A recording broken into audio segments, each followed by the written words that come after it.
How F1 drivers turn really fast.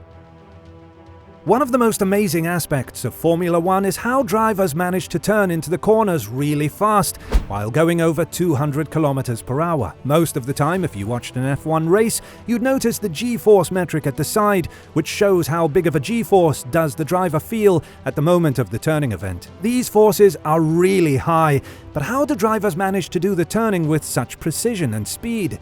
Stick around with us to find out more. There is one thing that every F1 fan has noticed, and that's prior to making a turn, the drivers are lined on the opposite side of the track. Therefore, it's safe to say that F1 drivers are literally all over the road. If the next turn is supposed to be to the left, all of the drivers are lined up on the right side of the track prior to them entering the turn. Due to the nature of the F1 cars, their physique, and the physics that are surrounding the sport, F1 drivers take turns in a very professional manner, which requires lots of skill and practice to do it perfectly. At the end of the day, these are the places where F1 drivers gain a lot of time, or lose a lot of time if they don't manage to take the turns perfectly. Not every corner is the same, as we know that F1 drivers race through a variety of circuits which all have different types of corners. They are divided into three major categories, which are high speed, medium speed, and low speed corners. Their names speak for themselves, as the first ones don't even require the drivers to take the foot off their gas. The second ones require them to slow down a bit, and the low speed ones are the most cautious ones. If you compare Formula One to other sports, you'll be able to take away one significant difference, which is the cornering speed of F1 cars. Unlike NASCAR, which is basically driving in an oval shape, F1 drivers are driving on tracks that are full of a variety of corners. Therefore, exiting these corners with a higher speed is very important for a well-functioning and top-performing F1 car.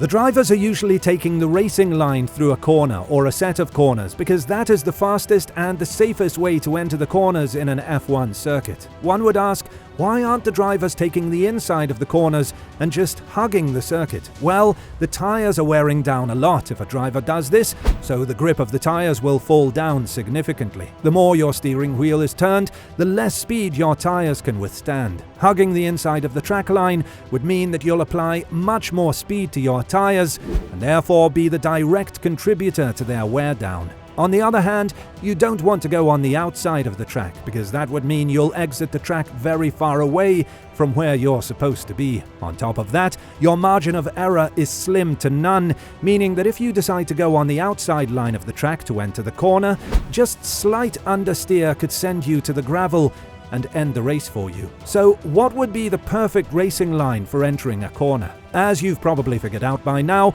it would be a combination of both approaches. The driver can approach the corner from the outside of the track on the way in, then turn in to clip the apex, which is the center of the inside track, and end up back on the outside edge without losing too much speed on the way out.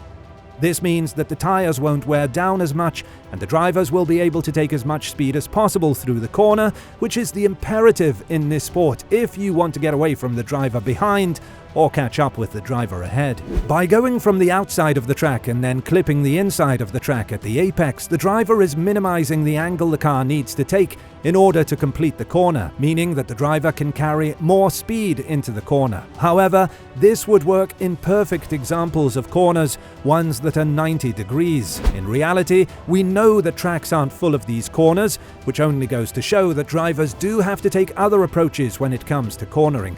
One prime example of this is Stowe, the corner in Silverstone. It's not a perfect 90-degree corner, and it's a lot longer than other corners. Once you reach the apex, you stay there for a little while, for around 1 second. At this point, the drivers are literally hugging the inside of the corner for as much as they can, but rest assured that this is the perfect racing line when it comes to this corner. If they were to go a bit away from it, or more to the outside of the track, the drivers would experience much bigger G-forces and would end up in the gravel or the tire barriers with slight understeer. It's worth mentioning that corners aren't isolated, which means that drivers always have to compromise something when it comes to entering or exiting the corner. A perfect example of this is yet again Silverstone, and for this comparison we'll take the Brooklands and Luffield corners. Brooklands is a very tight one that needs to be taken from the left side, and it's followed by Luffield, which is a really long right-hander. This means that the driver would have to compromise their exit a little bit in the left-hander. But at the next corner, Luffield, the benefit you'd get from going wide and then cutting back towards it would be nullified just because this corner is very wide and it's well over 180 degrees. Different drivers have different approaches when it comes to these corners, with some of them entering the left-hander a bit wide just to be able to enter the Luffield more on the inside. Plus, there can be a battle going on at these corners, meaning that one driver can be pushed away from his initial racing line just because he lost a position, therefore sacrificing his entrance into Luffield. So, the perfect way would be to go outside, inside, outside in these types of corners, and it's safe to say that drivers are always practicing this when it comes to it.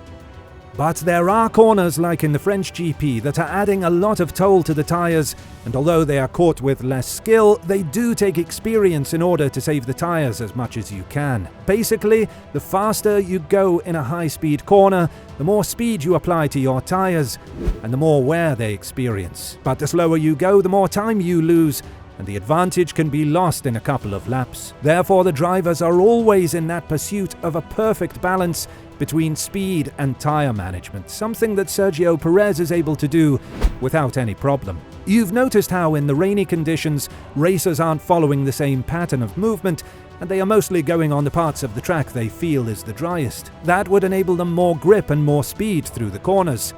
Of course, we have to keep Max Verstappen out of this conversation, since he is the one that completed an overtake in 2016 in Brazil on the outside, on full wet compound tyres on the Mercedes of Rosberg. We hope that you understood how drivers turn in such difficult conditions, and we hope that you got a grip on how difficult the sport is when it comes to transferring speed through the corners.